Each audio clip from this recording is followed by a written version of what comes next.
Nanawagan ng foreign ministries ng Jordan at Turkey na tutukan na ang Gaza matapos ang pagpayag ng Israel sa ceasefire deal nila ng Hezbollah.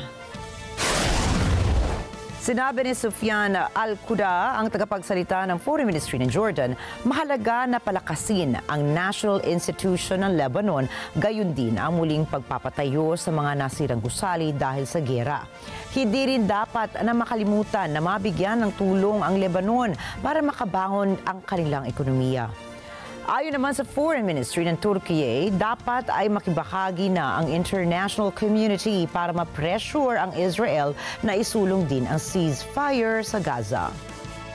İsrail ile Lübnan arasında bu sabah itibariyle yürürlüğe giren ateşkes anlaşmasından memnuniyet duyuyoruz.